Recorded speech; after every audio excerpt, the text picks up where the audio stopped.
স্থানীয় ৰাজ্যৰ সহযোগত কলিয়াবৰত জব্দ গৰু সৰবৰাহ কৰা বাহন শিৱসাগৰৰ পৰা নগাঁৱৰ ৰূপহী অভিমুখী AA01 SC9986 নম্বৰৰ এখন বাহন জব্দ কৰিছে আৰক্ষীয়ে 23টাকৈ গৰু কঢ়িয়াই নিয়া বাহনখন জখলাবন্ধাৰ পৰা অনুসৰণ কৰিছিল সাংবাদিকৰ দলটোৱে গৰু ভৰ্তি বাহনখন কলিয়াবৰ তিনিআলিত স্থানীয় ৰাজ্যে আটক কৰি কলিয়াবৰ আৰক্ষীক সমজাই দিয়ে গৰু ভৰ্তি বাহনখনৰ লগতে চালক আৰু হেণ্ডিমেনকো নিজৰ জিম্মাত লৈছিল আৰক্ষীয়ে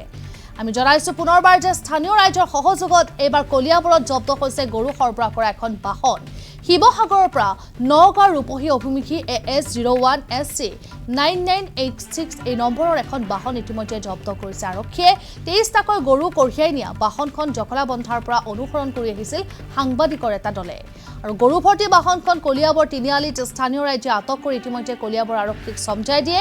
গৰু ভৰ্তি বাহনখনৰ লগতে চালক আৰু হেণ্ডিমেনক নিজৰ জিম্মাত ৰাখি আৰক্ষী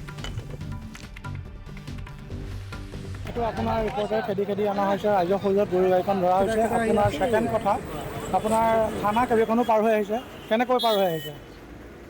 পাৰ হৈ অহাটোতো এটা সুযোগ লাগিব তেওঁলোকক সুযোগ নহ'লেতো তেওঁলোক পাৰ হৈ আহিব নোৱাৰে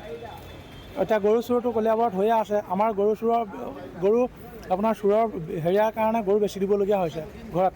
এতিয়া 4-5খন থানা পাৰ হৈ আহিছে গৰুখিনি কেনেকৈ পাৰ হৈ আহিছে গৰু গাড়ী ৰাজ্যৰ সহযোগত ৰিপৰ্টাৰে গাড়ীখন ধৰা হৈছে কলিয়াবৰ তিনিআলিত এটা পুলিচ আহিছে নেকি পুলিচ আহিছে দেখা পাইছোঁ থানাৰ পৰা পুলিচ আহিছে আৰু তেওঁলোকে এতিয়া কি কৰে বিচাৰটো কৰিব তেওঁলোকে এইটো আপোনাৰ ৰিপৰ্টাৰে খেদি অনা হৈছে ৰাজ্যৰ সৌজত গৰু গাড়ীখন ধৰা হৈছে আপোনাৰ ছেকেণ্ড কথা আপোনাৰ থানা কেইবাখনো পাৰ হৈ আহিছে কেনেকৈ পাৰ হৈ আহিছে পাৰ হৈ অহাটোতো এটা সুযোগ লাগিব তেওঁলোকক সুযোগ নহ'লেতো তেওঁলোক পাৰ হৈ আহিব নোৱাৰে এতিয়া গৰু চোৰটো কলিয়াবৰত হৈয়ে আছে আমাৰ গৰু আপোনাৰ চোৰৰ হেৰিয়াৰ কাৰণে গৰু বেছি দিবলগীয়া হৈছে ঘৰত এতিয়া 4-5খন থানা পাৰ হৈ আহিছে গৰুখিনি কেনেকৈ পাৰ হৈ আহিছে গৰু গাড়ী ৰাজ্যৰ সহযোগত ৰিপৰ্টাৰে গাড়ীখন ধৰা হৈছে কলিয়াবৰ তিনিআলিত